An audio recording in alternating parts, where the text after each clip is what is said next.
18 अध्याय। और ये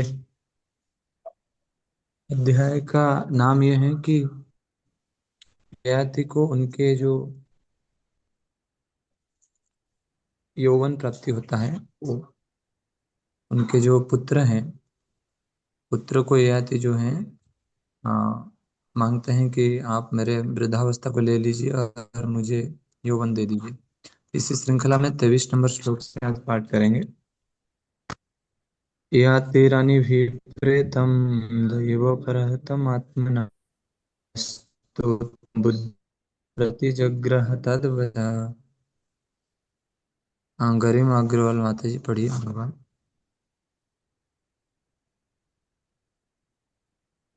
अनम्यूट करके पढ़िए माता जी, अनम्यूट करिए।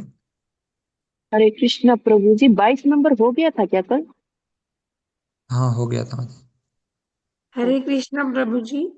सुखदेव हाँ। गोस्वामी ने आगे कहा, क्योंकि शास्त्रों द्वारा ऐसे विवाह की अनुमति नहीं है, अतएव राजा ययाति को यह अच्छा नहीं लगा।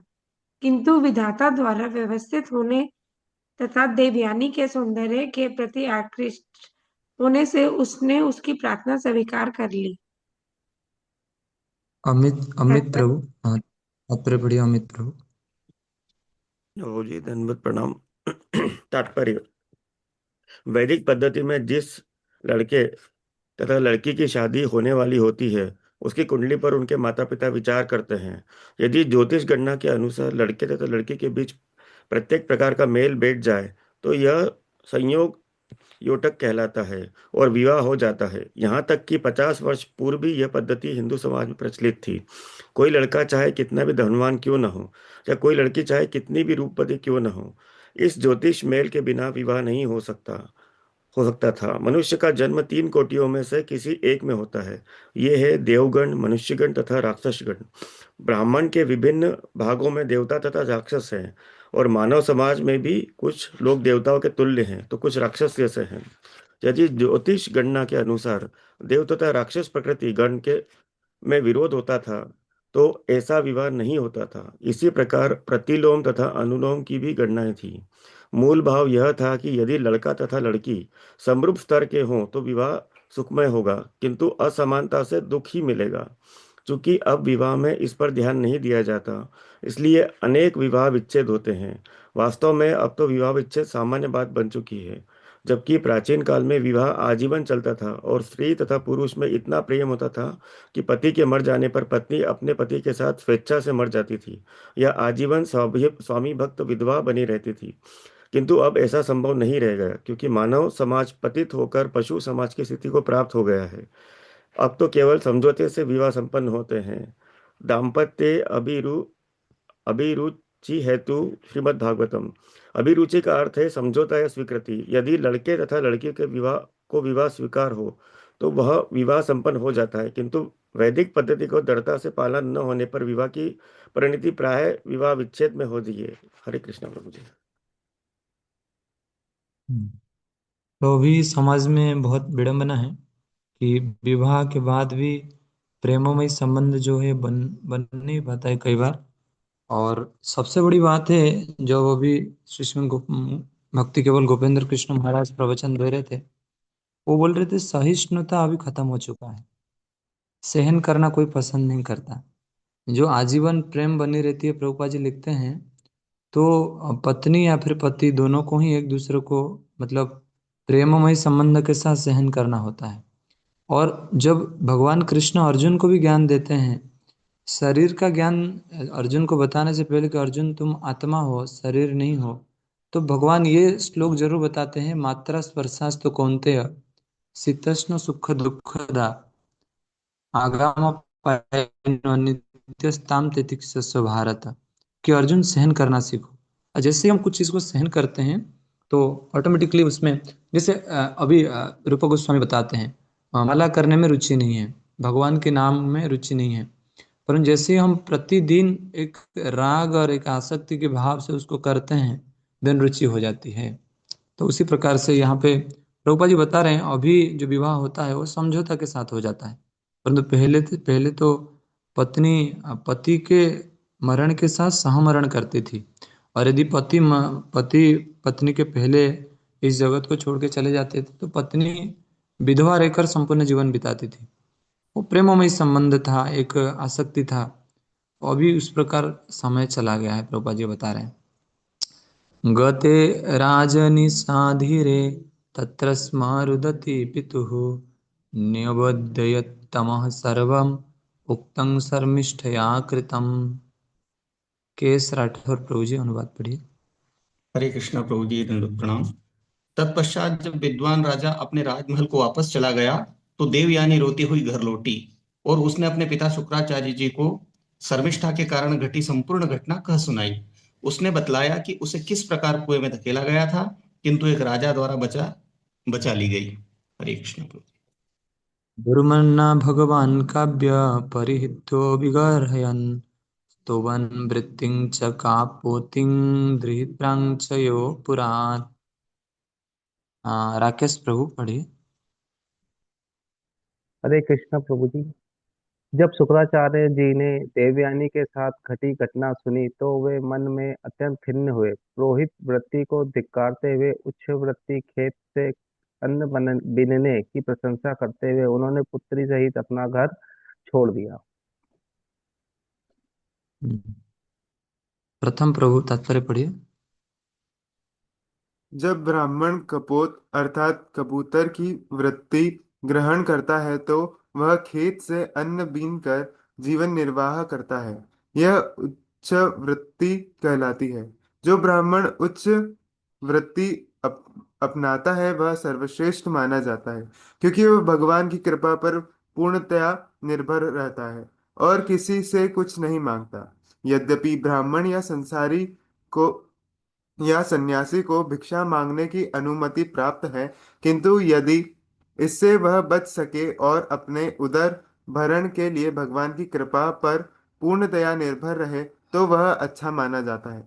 शुक्राचार्य निश्चय ही अत्यंत दुखी थे, क्योंकि उनकी पुत्री द्वारा शिकायत किए जाने के कारण उन्हें अपने शिष्य के यहाँ भिक्षा मांगने के लिए बाध्य होना पड़ा, क्योंकि उन्होंने पुरोहिती वृत्ति स्वीकार कर रखी थी।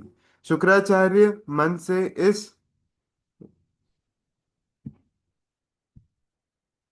प्रभु स्क्रीन चलेगी।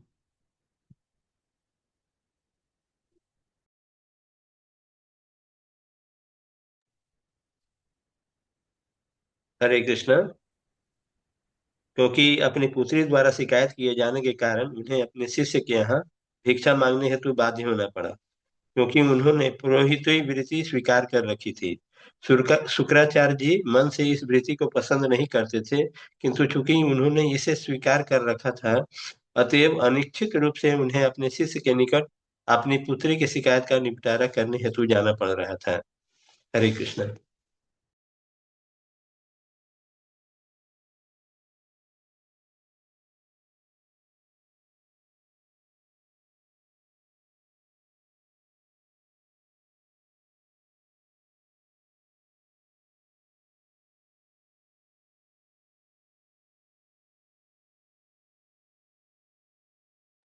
हरे कृष्ण प्रभु जी, स्क्रीन इज नॉट विजिबल।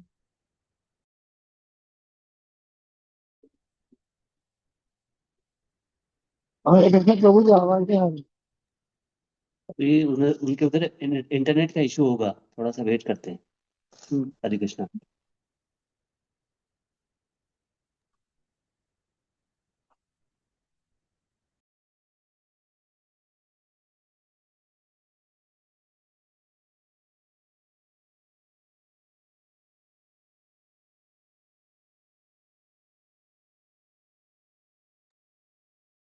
आवाज नहीं आ रही प्रभु जी। हरे कृष्ण गौरी शंकर प्रभु जी। क्लास अभी दक्ष प्रभु दोबारा इन होंगे, है नहीं, शायद नेटवर्क की वजह से उनका डिस्कनेक्शन हो गया। ज्वाइन करेंगे तो आवाज आएगी आप।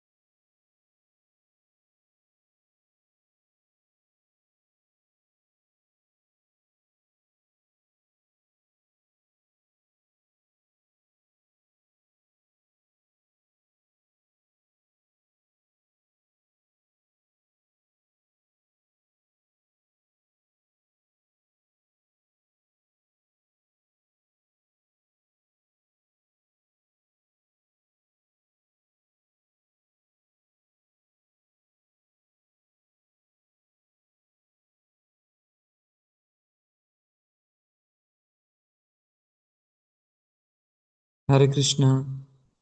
प्रथम प्रभु आप पढ़ लिए क्या? प्रथम प्रभु। जी प्रभु, एक और प्रभु ने कंप्लीट कर दिया था। अच्छा ठीक है। तो यहाँ पे जब शुक्राचार्य उनके बेटी के साथ ये बात सुनते हैं तो शुक्राचार्य बड़ा नाराज हो जाते हैं और शुक्राचार्य उनके बेटी के साथ उनके गृह को छोड़ देते हैं। अभी देखिए आगे वृषपर्वा के बारे में बताया जाता है। हाँ, एक मिनट। वृषपर्वा तमाज्ञाय प्रत्यनीक विवक्षितम् गुरुं प्रसादयन् मूर्धना पादयो पतितः पथिः। आकर्षणी राधा माता जी पढ़िए। राजा वृषपर्वा समझ गया कि शुक्राचार्य उसे प्रताड़ित करने या शाप देने आ रहे हैं।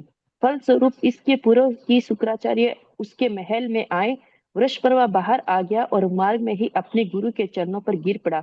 इस प्रकार उनके रोष को रोकते हुए उन्हें प्रसन्न कर लिया। हरे कृष्ण।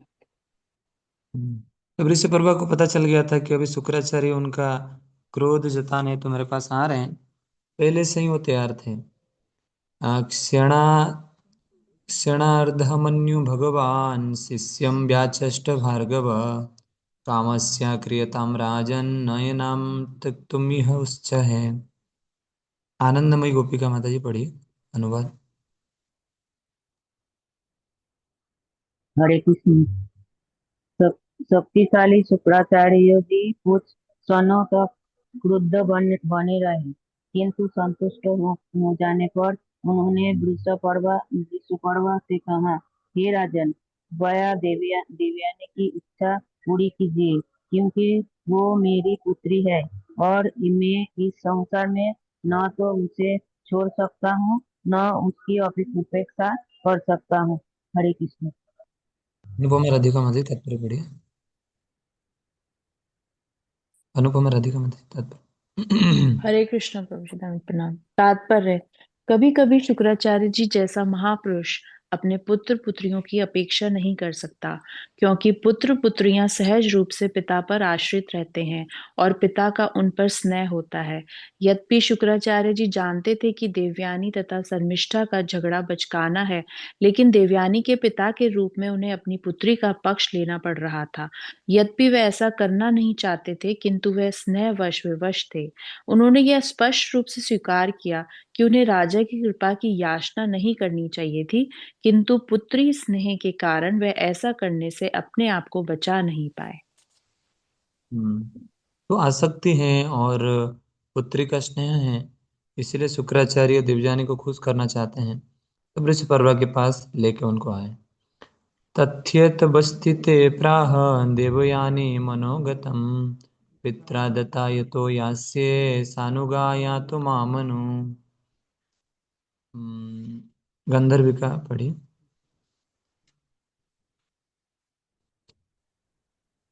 राजा के निवेदन को सुनकर वृषपर्वा देवयानी की मनोकामना पूरी करने के लिए राजी हो गया और वह उसके वचनों की प्रतीक्षा करने लगा। तब देवयानी ने अपनी इच्छा इस प्रकार व्यक्त की, जब भी मैं अपने पिता की आज्ञा से विवाह करूं, तो मेरी सखी शर्मिष्ठा अपनी सखियों समेत मेरी दासी के रूप में मेरे साथ चले। हरे कृष्ण। ये कहानी है ना, जैसे कोई एक व्यक्ति देखा कि एक ईर्ष्यालु व्यक्ति था, तो उन्होंने देखा कि मेरा जो पड़ोसी है वो बड़ा ही मेरे से ही मजबूत हो गया, धनवान हो गया है, गुणवान हो गया है। तो इन्होंने शिव जी की भक्ति किया और शिव जी को भक्ति करने के बाद शिव जी प्रसन्न होकर दर्शन दिए। तो शिव जी को मांगता है कि हे भगवान, आप मुझे कृपा करिए, मैं बहुत विडम्बना में होना, क्या हुआ तुम्हारा? तो शिव जी को मांगते हैं, देखिए है ना, मुझे बोले कि क्या वर चाहिए तुमको, बताओ। बोले कि ऐसा वर दीजिए जो मेरा होगा, मेरा जो पड़ोसी उसका डबल होना चाहिए। अच्छा, क्या होना चाहिए? ना मेरा एक घर हो तो पड़ोसी का डबल घर हो गया, मेरा एक गाड़ी हो तो पड़ोसी का डबल गाड़ी हो गया, मेरा धन डबल हो तो पड़ोसी का चौथा गुना हो गया, मेरा एक आंख चला जाए पड़ोसी का दो आंख चला गया। ये भौतिक जगत जो है, ये भौतिक जगत में ईर्ष्या की कमी नहीं रहती। मैंने इस ग्रस कैवल्य प्रभु को पूछा कि प्रभु जी, रियली प्रभुपाद ने कितना अद्भुत चीज किया है। कैवल्य प्रभु एक बार बताते थे, श्रील प्रभुपाद जी का ही शिष्य हैं, उन्होंने बोले प्रभुपाद जी ने जितना मेहनत नहीं किया इस सोसाइटी के लिए, प्रभुपाद जाने के बाद जो संघर्ष हुआ है 1977 से लेके 2020 तक, जब श्रील भक्तिचर स्वयं गुरु महाराज थे यहाँ पे, तो बड़ा ही देखने का लायक था। महाभारत बैटल जितना खतरनाक नहीं था, इस्कॉन को बचाना उतना खतरनाक था। मतलब कोई गुरु का फॉल डाउन हो रहा है, कोई गुरु बोल रहे हैं मुझे इस्कॉन में नहीं रहना है, कितने कितने समस्या हैं रात दिन। मैं तो सोच रहा था कि ये लोग रात दिन कैसे सो रहे थे। हिजोलेंस भक्तिचर स्वयं गुरु महाराज, हिजोलेंस जयवता स्वयं गुरु महाराज, राधानाथ स्वयं महाराज, सब अलग अलग अलग अलग अलग अलग थे। यहाँ तक कि हिजोलेंस राधानाथ स्वयं महाराज कहते हैं कि चौपाटी तो अलग ही था, है ना। भक्तिचर स्वयं गुरु महाराज ने उनको जुहू से रात को 12 बजे कॉल लगाया कि मैं तुमको मिलना चाहता हूँ। तो बड़ा स्टोरी है। मतलब मैं तो सोच रहा हूँ कि महाभारत बैटल में जो नहीं हुआ था, वो 1977 के बाद इस्कन को एकजुट करने में लगा पूरा। फिर भी कुछ कुछ बच्चे लोग बचकाना दिखाते हुए इस्कन से अलग हो गए। तो उस प्रकार से यहाँ पे हम देख रहे हैं कि ईर्षा जो है वो कभी भी नहीं जाएगा। कैवल्य प्रभु बताते हैं काम जा सकता है, क्रोध जा सकता है, मोह जा सकता है ना, परंतु ईर्षा जो है, ईर्षा कभी खत्म नहीं होती है। तो ईर्ष्या कब जाता है? जब गुरु उनके अहित की कृपा शिष्य के ऊपर करते हैं, तब ईर्ष्या जाता है। यहाँ पे देवजानी वही बात कर रही है कि चलो आपने मेरे ऊपर, है ना, मैं जो चाह रहा था वो नहीं हो पाया, तो अभी मैं जो चाहूंगा उसको करना है। तो शुक्राचार्य वहां पे चुप रहते हैं। पित्रा दत्ता देवयान्ये शर्मिष्ठा सानुगा तदा स्वानं तत्संकटं वीक्ष्य तदर्थस्य च गौरवम् देवयानीं पर्यचर स्त्री सहस्त्रेण दासवत्। गायत्री माता जी पढ़िए। दूसरे परवा ने बुद्धिमानी से के साथ कि शुक्राचार्य की अप्रसन्नता से संकट आ सकता है, प्रसन्नता से भौतिक लाभ प्राप्त हो सकता है। तो उसने शुक्राचार्य जी का आदेश शिरोधार्य किया और दास के समान उनकी सेवा की। उसने अपनी पुत्री शर्मिष्ठा आवाज बहुत ही कम आ रही प्रभु जी। हरे कृष्णा। अन्य हजारों सखियों से दासी के समान उनकी सेवा की। हाँ, वो थोड़ा माता जी थोड़ा बैठे थे। तो यहाँ पे दो चीजें हैं। जिस प्रकार आपने परशुराम की कहानी पढ़ी होगी, तो परशुराम जामादग्नि जो बोलते हैं कि तुम परशुराम, तुम्हारा जो माता है, उन्होंने आपने आपने अभी एक अध्याय पहले ही पढ़ा कि जैसे रेणुका जो है, जब आ, पानी लाने गई थी, तो उन्होंने गंधर्व को अप्सराओं के साथ मिलन होते हुए देखी। और पर जो रेणुका थोड़ा लेट लेट हो गई पानी लाने में। तो जामादग्नि कहते हैं देखो, ये महिला को देखो कैसे, है ना, पर पुरुष को देख के आकर्षित हो रही है। तो परशुराम को बोलते हैं कि तुम इनको वध कर दो और इनके साथ जितने पुत्र हैं इन सबको वध कर दो। तो परशुराम को पता है कि यदि मैं मेरे पिताजी के बात अभी सुनता हूँ, तो मेरे पिताजी के अंदर ही वो सक्षमता है, यदि मैं कुछ मांगूंगा तो फिर मुझे वो रिटर्न कर देंगे। तो तुरंत ही वो जो है रेणुका को और जितने उनके पुत्र हैं सबको वध कर देते हैं। फिर उन जामादग्नि उनको पूछते हैं कि क्या चाहिए बताइए। तो ये बोलते हैं कि मुझे ये सबको फिर से रिटर्न कर दीजिए। तो अभी वही चीज है, शुक्राचार्य को अप्रसन्न करने के लिए कोई ऑप्शन ही नहीं है। तो वृषपर्वा सोचते हैं कि अभी शुक्राचार्य जो भी बोलते हैं मैं वो कर लेता हूँ। और अभी हम देखेंगे आगे जाके, ये चंद्रवंश की शुरुआत हो रहा है। इसी वंश में मुझे लग रहा है शर्मिष्ठा के ही पुत्र जो होने वाले हैं, 2 पुत्र शायद देवयानी के होंगे और 3 पुत्र शर्मिष्ठा के होंगे, ऐसे कुछ। तो शर्मिष्ठा के जो पुत्र होंगे, तो उनके ही वंशज में भगवान कृष्ण आने वाले हैं। तो यहाँ पे शुक्राचार्य की बात रखकर शुक्राचार्य को अप्रसन्न ना करते हुए वृषपर्वा शुक्राचार्य की बात सुन लेते हैं। घनश्याम प्रभु तात्पर्य पढ़िए।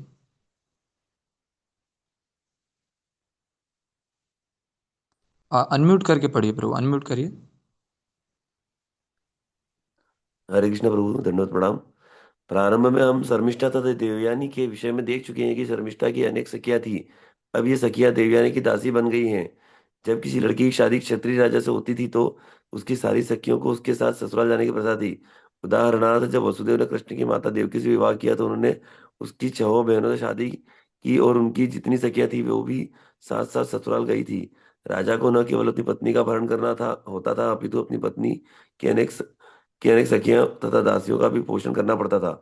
इनमें से कुछ दासियां गर्भवती हो जाती थी तो उनके बच्चे उत्पन्न होते थे। ऐसे बालकों को दासी पुत्र के रूप में स्वीकार किया जाता था और राजा उनका भी भरण करता था।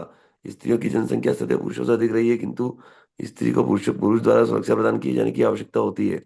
अतएव राजा उन अनेक लड़कियों का भरण पोषण करता था, जो रानी की सखियां दासियां होती थी। कृष्ण को गृहस्थ जीवन में हम 16,108 पत्नियों से विवाहित पाते हैं। ये दासियां मन ही थी, अपितु रानियां थी, और कृष्ण ने इनमें से प्रत्येक के भरण पोषण के लिए उतने ही रूपों में अपना विस्तार किया था। यह सामान्य लोगों के लिए संभव नहीं है। अतः भले अतएव भले ही राजाओं को अनेक दासियों तथा पत्नियों का पालन करना पड़ता रहा हो, लेकिन उन समूह के पृथक पृथक निवास नहीं होते थे। हरे कृष्णा। नाहु संगत्या सह शर्मिष्ठयोऽसना तमाह राजच्मिष्ठाम अधस्तल्पे न कहरिचित। वीर प्रसाद प्रभु पढ़िए।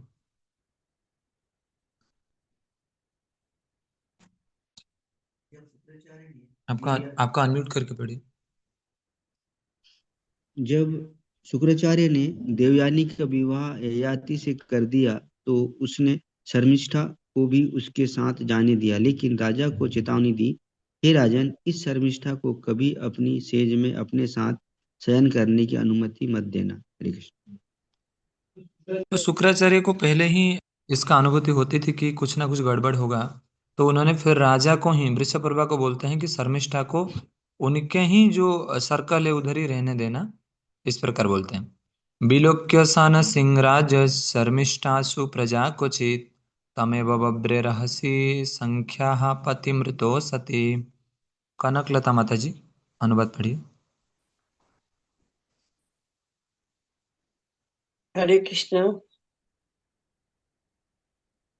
हे राजा परीक्षित, देवयानी के सुंदर पुत्र को देखकर एक बार शर्मिष्ठा संभोग के लिए उचित अवसर पर राजा ययाति के पास पहुंची। उसने एकांत में अपनी सखी देवयानी के पति राजा ययाति से प्रार्थना की कि उसे भी पुत्रवती बनाए। हरे कृष्ण। राजपुत्र्यार्थितौपत्ये धर्मं च वीक्ष्य धर्मवित् स्मरन् शुक्रवचः काले दिष्टमेव अभिपद्यत। सुभद्रा देवी माता जी अनुवाद पढ़िए।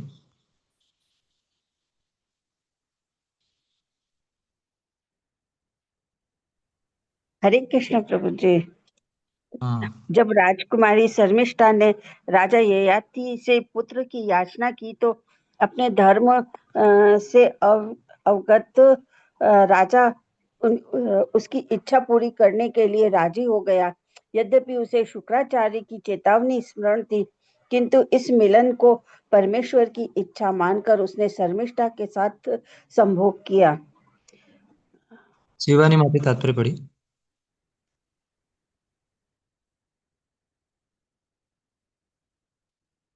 अनम्यूट करके पढ़िए माता जी, अनम्यूट करके पढ़िए। राजा ययाति को क्षत्रिय धर्म का पूरा पूरा भान था। यदि कोई स्त्री क्षत्रिय के समीप पहुंचे तो वह उसे ना नहीं कर सकता। यही धर्म का नियम है। इसलिए जब धर्मराज युधिष्ठिर ने देखा कि द्वारका से लौटने पर अर्जुन अप्रसन्न है, तो उन्होंने पूछा कि कहीं उसने पुत्र की कामना से आई हुई किसी स्त्री को ना तो नहीं की। यद्यपि महाराज ययाति को शुक्राचार्य जी की चेतावनी स्मरण थी, किंतु वे शर्मिष्ठा से ना नहीं कर पाए।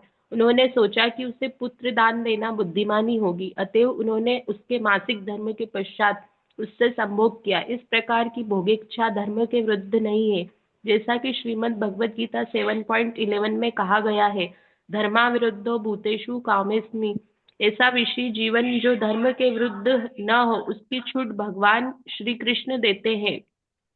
चूंकि राजपुत्री शर्मिष्ठा ने ययाति से पुत्र प्राप्ति की इच्छा व्यक्त की थी, इसलिए उनका संयोग विषय सुख हेतु नहीं था, अपितु धर्म कार्य था। यहाँ पे यदि कोई अल्प बुद्धिमान होगा तो उसको लगेगा कि कुछ अलग ही हो रहा है, परंतु क्षत्रिय धर्म में ये नियम लागू होता था कई बार। क्षत्रिय धर्म में तो पिछले युग में जब स्त्री पुरुष का संभोग होता था और बच्चे नहीं उत्पन्न होते थे, तो छोटे भाई को भी अनुमति होती थी कि वो स्त्री के गर्भ में वीर्य ये करके बच्चे पैदा कर सके। तो उसी प्रकार यहाँ पे क्षत्रिय धर्म में उस प्रकार नियम लागू होता है। तो प्रभुपाद जी बोलते हैं कि धर्म विरुद्ध भूतेषु कामोस्मि, ऐसी विषय जीवन जो धर्म के विरुद्ध ना हो उसकी छूट कृष्ण देते हैं। तो यहाँ पे हो सकता है कि शुक्राचार्य का जो बातें राजा ययाति को स्मरण हो, परंतु क्षत्रिय धर्म को निभाने के लिए उन्होंने ऐसा किया। ये हाँ हाँ, मैं लिखा था तब फिर मैं बताता हूँ। यदुं चतुर्वसुं चैव देवयानी व्यजायत द्रुहुं चानुं च पुरुं च शर्मिष्ठा वर्ष पाप पार्वणि। श्याम गोविंद प्रभु जी पढ़े।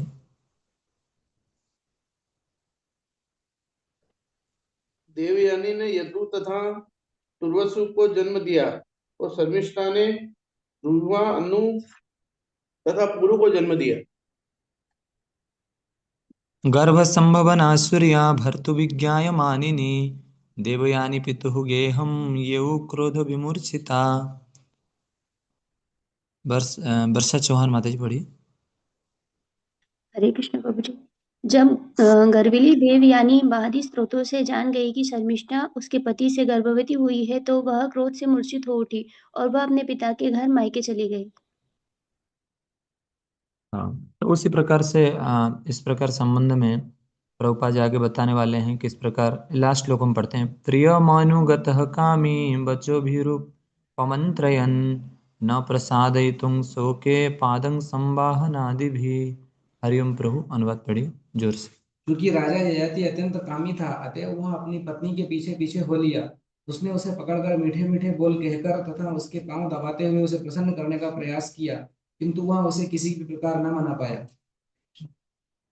तात्पर्य है इसके, तात्पर्य है ठीक। तो यहाँ पे हाँ, तो यहाँ पे एक कुछ एक सिमिलर चीज दिखाई देता है कि जब संबंध खराब होता है तो फिर बातें भी अलग हो जाती है।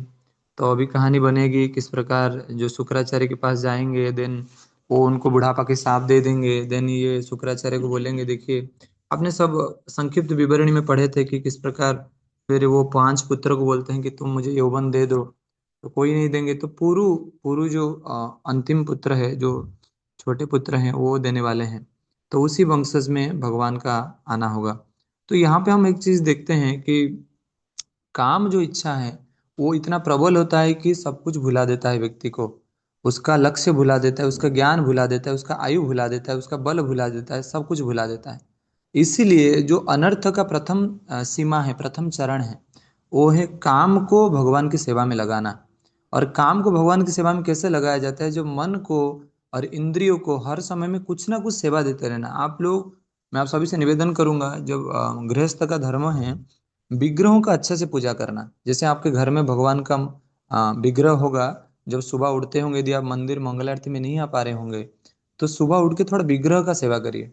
जब विग्रह का सेवा करेंगे तो ऑटोमेटिकली भगवान के प्रति एक आसक्ति हो जाएगी। जब भगवान के प्रति आसक्ति हो जाएगी तो काम जो है वो भगवान की सेवा में लग जाएगा।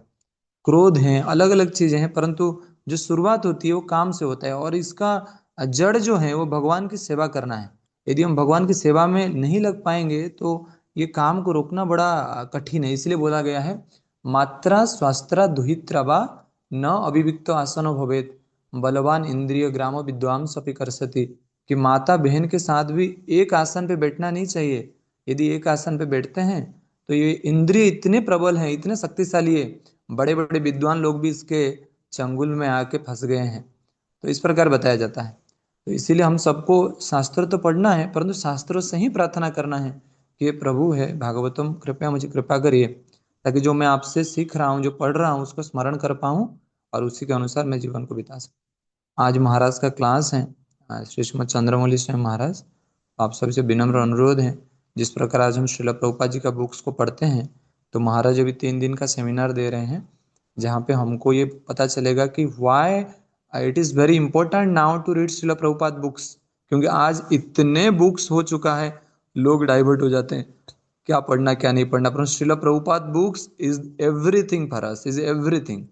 तो श्रील प्रभुपाद जी का बुक्स बहुत, मतलब आने वाला 10,000 ईयर के लिए the love books up for this world to save the world, Srila Prabhupada books is everything. और श्रील प्रभुपाद जी कहते थे we are the only hope for this society. जब मैं बुक डिस्ट्रीब्यूशन करता हूँ तो मुझे लगता है, जैसे मैं गीता कार्टून को उठाता हूँ तो मुझे लगता है कि जैसे भगवान, जैसे वसुदेव भगवान कृष्ण को उठाए थे तो मुझे लगता है कि देखो कितना सौभाग्य है। कई बार लोगों को लगता है अच्छा प्रभु जी को गीता कार्टून उठा तो मैं कष्ट हो रहा होगा, थोड़ा मैं उठा देता हूँ। मुझे इतना खराब लगता है वो बोलते हैं, जो मुझे अच्छा लगता है कि मैं गीता कार्टून उठा रहा हूँ। पर हम सौभाग्य है कि हमारे गुरु महाराज और सब लोग, प्रभुपाद जी, मैं तो कई बार प्रभु से सुना हूँ, श्रील प्रभुपाद जी तो किताब लिखे हैं, परंतु यदि किताब नहीं बांट पाते तो आज कहाँ इस्कॉन होता, आज कहाँ भक्त बनते, आज कहाँ वो प्रचार हो पाता। नालंदा विश्वविद्यालय में जो अंग्रेज और मुगल आए, तब हमारे सारे शास्त्रों को जला दिया गया।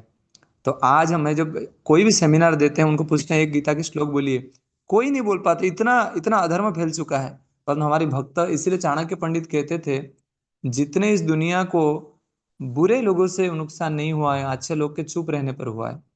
तो इसलिए इस्कन जो है, श्रील प्रभुपाद जी का जो संस्था है, प्रचार का आंदोलन है, और ये जो 1 महीना है, ये प्रचार का दबदबा है। मतलब आग निकलना चाहिए प्रचार करते समय कि श्रील प्रभुपाद ने हमको क्या दिया है, और मैं चुपचाप बैठा हूँ और हंस रहा हूँ सब कुछ सुन के। तो थोड़ा प्रयास करना चाहिए कि श्रील प्रभुपाद जी का वचन को अंगीकार करें, और श्रील प्रभुपाद जी का भागवत को दूसरे को दें, नेक्स्ट जनरेशन को बताएं। नहीं तो यदि नेक्स्ट जनरेशन, हमारा 3 मिनट का प्रवचन श्रील प्रभुपाद कहते हैं क्या करेगा, यदि बुक्स पहुंचा दें तो books are the item bomb है। जो बुक्स उनके घर पे चला जाएगा, देखते देखते सिखा आ जाएगा, देखते देखते माला आ जाएगी, देखते देखते, हमने देखा है लोग को हमने ऐसे देखा यार, ये कब भक्त बनेगा। जैसे ही 2 महीना 3 महीना होता है, वो बुक्स पढ़ने लगता है तो भक्त बन जाता है, सिखा रख देता है, तिलक कर देता है, कंठी पहन लेता है, भागवत प्रवेश अटेंड कर लेता है, 10 गीता और बांट देता है, क्या क्या नहीं होता है। पर हम यदि उसको रात दिन समझाते रहे तो कुछ नहीं बनता है वो व्यक्ति। श्रील प्रभुपाद जी का बुक्स में इतना पावर है, हमको कल्पना नहीं कर सकते हैं। आने वाला 10,000 साल तक श्रील प्रभुपाद जी बुक सब कुछ बनने वाला है। और मैं बहुत कृतज्ञ हूँ क्योंकि श्रील प्रभुपाद ने मुझे कभी स्वप्न में भी नहीं सोचा होगा कि श्रील प्रभुपाद हमको उनकी सेवा में लगाएंगे, और स्पेशली बुक डिस्ट्रीब्यूशन की सेवा में। और श्रील प्रभुपाद ने अभी देखते देखते कई सारा, हम लोग को ऐसा लग रहा है उज्जैन में अभी कि जो कॉलोनी को हम पिछले साल गए थे, जो कॉलोनी को हम 2 महीना पहले गए थे, वही कॉलोनी को जो नेक्स्ट टाइम जाते हैं फिर भी 30 लोग भगवत गीता ले लेते हैं। हमको लगता है हमारा पावर नहीं है, और श्रील प्रभुपाद जी इतने कृपालु हैं। हमने देखा अभी 2 महीने पहले गए थे, 30-35 भगवत गीता गया था। कल हम वही उसी कॉलोनी को 1 घंटा के लिए गए, 30 भगवत गीता फिर से चली गई। तो सारे अभी नया नया रास्ता खुल जाता है, अलग अलग बड़े बड़े लोग मिलते हैं, मतलब प्रचार करने के नया नया रास्ता खुल जाता है। तो मैं आप सभी से निवेदन करना चाहूंगा, अभी हमारे पास मैक्सिमम 15 से 20 दिन है, पूरा प्राण कसरत दे दीजिए, क्योंकि मुझे पक्का पता है 1 साल इसके बाद फिर आप चुप हो जाओगे, फिर बैठे रहोगे, कोई उत्साह देने वाला नहीं रहेगा, फिर आपको लगेगा कि भागवत प्रवेश करूं और फिर सो जाऊं, प्रचार बंद हो जाएगा। तो आप सभी से निवेदन है, थोड़ा प्रयास करें श्रील प्रभुपाद जी का बुक्स का प्रचार करने के लिए। श्रील प्रभुपाद की जय, प्रेमानंद।